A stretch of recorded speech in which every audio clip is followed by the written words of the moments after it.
It's already on, so. Be fast. Okay, I'll be fast. Hello, everybody, and welcome to another episode of Bread and Wine, where my wife, Nicole, and I get together and we have a quick conversation about what's going on in our lives, and at the same time, we have a nice glass of wine. So cheers to you, baby. Cheers. Glad to be back for another fun episode with you all. We're here in beautiful Fort Lauderdale. Right. Duh. We're not in our basement right now. We're in Fort Lauderdale. I wish this were our house, but... Yeah, and a nice vacation with the kids, having a good time. Beach in the background. So we thought we'd But bread jump and wine live. must go on. It must go Andy on. says. So, Slave driver here. So today I want to talk, I'm dedicating this episode to my friend Audra, who texted me and said that she recently got into watching and learning about the FIRE movement. And she texted and said, hey, is that whole thing that Andy, this whole journey he's been on for 5 years that just goes over most people's heads, is that all about FIRE? Because I just learned about FIRE, and is that what you guys are doing? Because now I get it. And it got me thinking, I was trying to text message her back, and I was like, how do I even explain this? I have such a love-hate with FIRE. We sort of you brought it up to me in the beginning. We were sort of kind of trying to do it, and then we got in the biggest fight of our marriage. Yeah. And then I think we've kind of taken it and spun our own version of it. So I wanted to talk about FIRE and about our journey. I love it. So how did you first learn about the FIRE movement? That's a good question. I, fell into the sort of the Dave Ramsey camp in the beginning with the debt-free movement, and got to a point where we were planning to pay off the mortgage or almost paying off the mortgage, and I was sort of like, well, what's next? What other crazy wild stuff can I do? So I was Googling a lot of articles, I was listening to more podcasts, and I started to get into this guy, Scott Alan Turner, the financial rock star, and I really liked his show and kind of binge listened to that, and a lot of the conversations were about financial independence. And meanwhile, if none of you guys know Andy, every time he reads something, it's like gospel.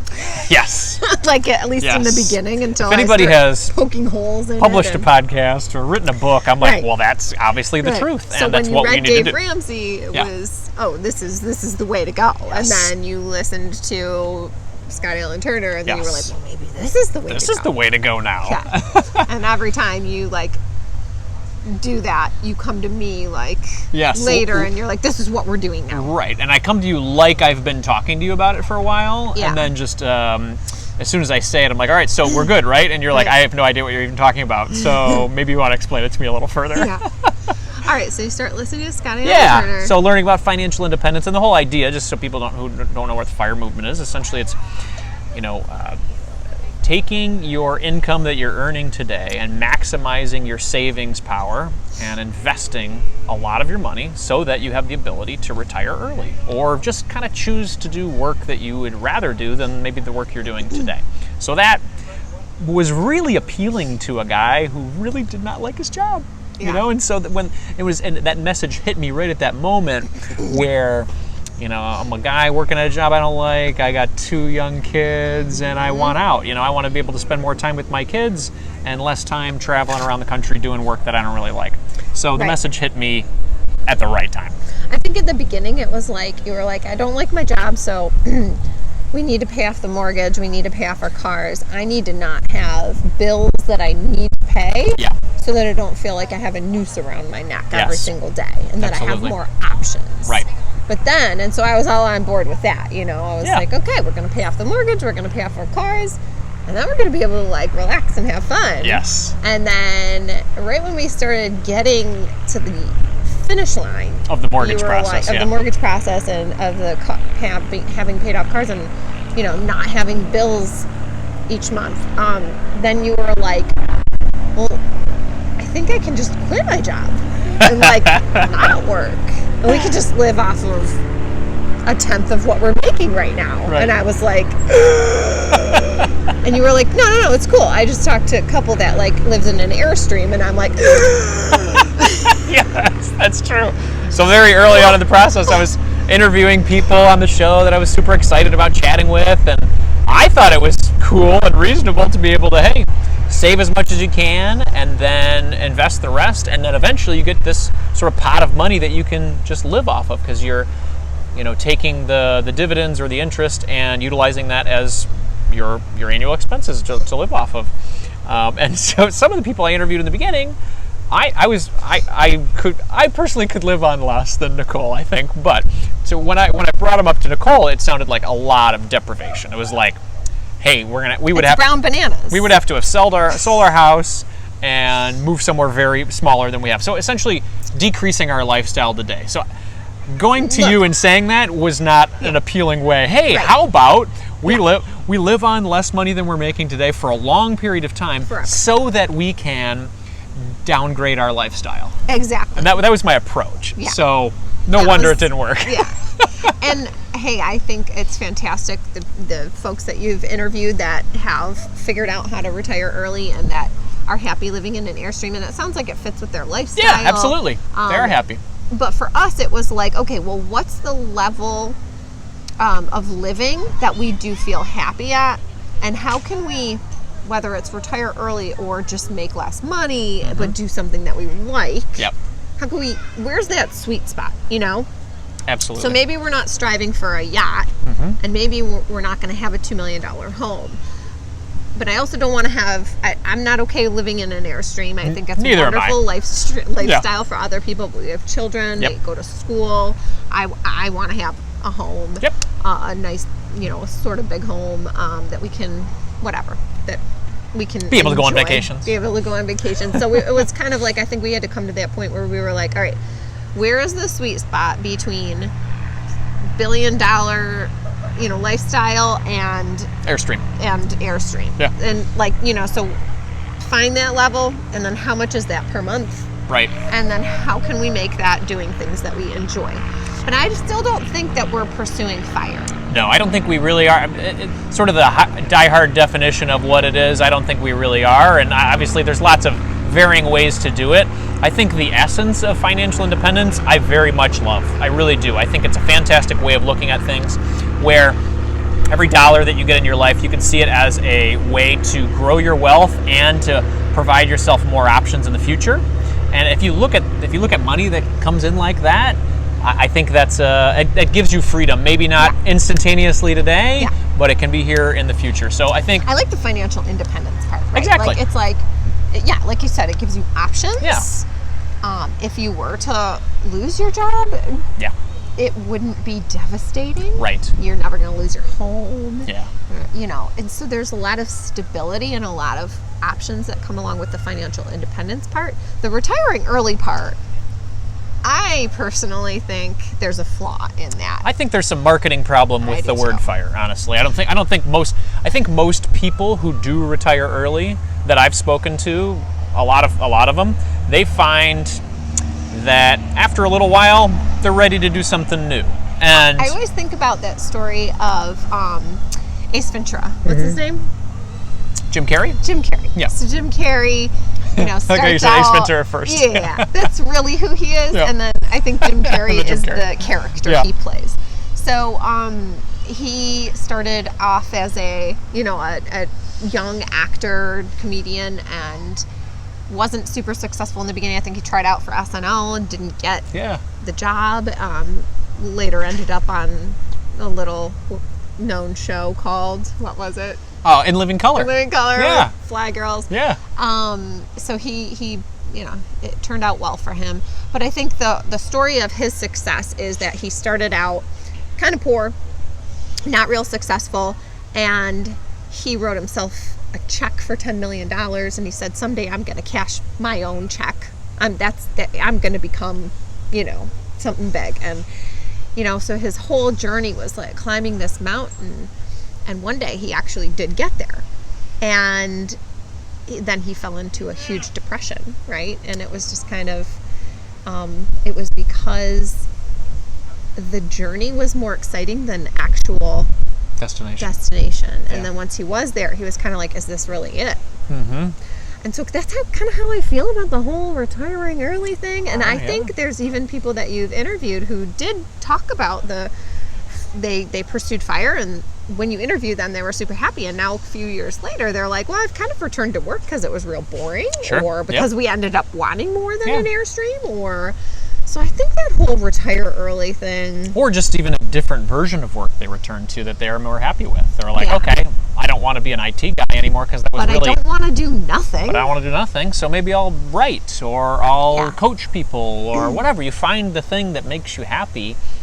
And I think that's what we've tried to do, or at least I've learned from my hard-charging ways and with your counsel, is that we want to try to include the things that we put out there for retirement, early retirement or regular retirement today. Like, what can we do? Maybe we can't go on vacations every month or be on permanent vacation, but what can we do to put a vacation out there every 6 months? Yeah. Or what do we, or even like hobbies. Yeah, I've talked about it big. Like, when I retire, I'm going to have so much time to learn another language or learn the piano. And I had time recently to do the piano. And you're like, wait, why don't I just do that Why don't I just do it now? Because I'm only working 30 hours a week now, Right. and I can do that now. Right. So why? Yeah, I think sometimes we put this whole like retiring idea on a pedestal. Yes. But it's not actually what anybody wants. Nobody wants to like be done Right. doing something for forever. Yeah, I think It's that's like, the thing. It's like trying to figure out what is the thing that really bothers you right now about your life, and then work on that. Don't try to like revolutionize your life and say, I'm going to retire. It's Yeah. like, what is the thing that's bothering you? Do you not like your job? Okay, could you find another job in the same industry? No, I hate the industry. Okay, that's cool. Could you find another career that brings you fulfillment, even if it pays you a lot less money? Well, I can't afford that lifestyle. Okay, what can you do to afford that lifestyle? Do you need to erase your debt? Do you need to eliminate your mortgage? Do you need to XYZ? You just keep asking yourself like all those questions, you'll eventually get there, I feel finding like. little tidbits of that like idea of retiring early, Yes. but incorporating them now. Yeah. I think my friend Audra, her husband has that. Yeah. He Likes his job, really you mean? loves Yeah. music, and he gets to teach and compose for a living. Mm-hmm. And he may not make $1 billion a year, but he's happy, and he doesn't require a lot of material stuff to be Right. happy. So for him, he's reached that, whatever we call it, fire, or Yep. what do you call it? Soft fire? Slow There's fire? a word out there. Slow-fi is like another Slow-fi. version of it. So it's like So sort of he's this middle ground slow-fi. version. Yeah, it's great. But I think she is looking for her version. Yeah. So I don't know. I guess I would say first you kind of have to like find your level of comfort Yeah. of lifestyle that you want, and then you have to figure out how much that costs per month. And then you just figure out what you can do that you enjoy doing day to day, like thinking. You almost have to think like, I'm going to do this for the rest of my life, Yeah. and not retire. Yeah. What is that thing? Sure. And then And as we've talked about in past episodes, being okay with change. Like if you did Right.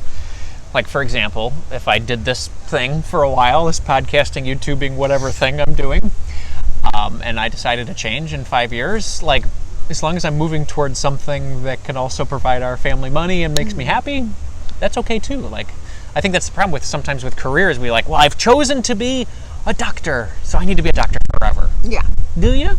Could you make a change? Could you be something different? I think people feel stuck in their decision because it was such a financially draining thing, maybe with student loans or whatever you chose to do, or however many years you went to school. I don't know. Mm-hmm. I think it's okay to change. I do too. Should we do some takeaways? Sure. Yeah. So key takeaway number 1, I would say retiring early is not necessarily like the holy grail. I always say that, don't I? Well, we're Holy Catholic, grail. or we were Catholic. I don't know. Are we Yeah. Catholic? Yeah, I guess by definition. By definition. But yeah, that's not necessarily, I think it's the idea of early retirement. And really the early retirement idea is just finding things that you would imagine happens when you retire and then trying to incorporate them today. Right? That's a good point. Yeah. And I think So- number 2 would be something you mentioned a little bit ago, is finding that level of comfort. So maybe it's not. Maybe it is Airstream. Maybe it is Airstream. But whatever. my girlfriend Audra lives in San Francisco. Yeah. So I think a big thing is where, so if San Francisco is somewhere you do want to stay and you do want to live and you cannot compromise that level is going to have to be a little bit higher Sure. of income level. Yeah, if you live in But, Northern like, you gotta California look at all the versus Detroit, trade-offs, Michigan, right? yeah. Or would it be okay for you to live in, I don't know, somewhere? Well, a lot of that is older. just like writing down the numbers too, because it's a lot easier when you write it all down to say this amount of money I feel comfortable living on. And for us, it seems to be around like $5,000 to $6,000. Like when we're closer to five, Closer we're to not six. we're like a little tighter. Closer to six is like, okay, we pretty much can do everything that we want, and it makes us very happy. Yeah. So that's But our we're willing level. to live in Michigan, and we're And we're living happy in with Michigan. that. Exactly. If we really wanted to live in New York or NorCal Toronto or whatever, San yeah. Francisco, Could be completely then different. we'd have to sacrifice some other things. Yeah. So yeah, find your level. Finding your level. Number 2 is find Yeah. your level, because everybody's different. There's people listening all around the country, so Yeah. they could be very happy living on $3,000 a month, Yeah. and that works well for them. So Yep. that's number 2, and then takeaway number Number 3. 3 is being okay with change. I mean, just because you went to school for advertising, you start to hate advertising, doesn't mean that you're stuck in it forever. Yep. We are living longer these days. We are having to choose our careers in the first 10th of our lives, in the first whatever. It's like, I don't think that it's normal. I don't think that it should be expected that we stay in the same thing forever. So I think we have to be okay with having multiple lives during our one lifetime, and having multiple jobs, And that ability Okay. to change, or take a career change, or take a leap somewhere is a lot easier than doing fire, because a lot of the people who have done fire are making a couple $100,000 a year and saving a lot of it. And so there's nothing wrong with that, again, but if you're looking for a more realistic route for the majority of our country, it is looking at your employment situation and then deciding, what can I do with that where I'm still working and making money somehow, but maybe it's less and I'm a lot happier. What can you do to figure that out? Because that's a lot more realistic than pure fire, I believe. Yeah. So, cheers to that. Cheers. My glass is empty. Yours needs to be empty pretty soon. I'm going to work on that. And everybody, thank you very much for being here today. I'm going to check out our live chat here and say thank you to the folks that have shown up. I appreciate it. I can't figure out how to do it on my phone.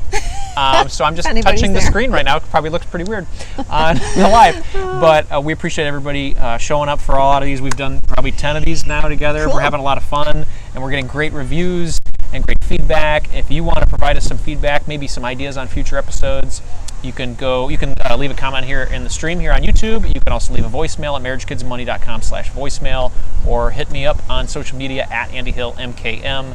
Instagram has been my jam lately, so hang out with me there. That'd be great. Oh, thank you very much, MD. Keep it up. I appreciate it. We're having a lot of fun doing this, and thank you very much for joining us here in beautiful Fort Lauderdale. Hey, if you ever come to Fort Lauderdale, the Harbor Beach Marriott Fort Lauderdale is gorgeous. It's very good for families. They've got a private beach, an awesome pool. The kids club used to be around, but COVID, If they bring it back, we'll come back. We'll come back. But anyway, cheers to you. Cheers. And cheers Thanks to you. for watching. Have a good one, everybody.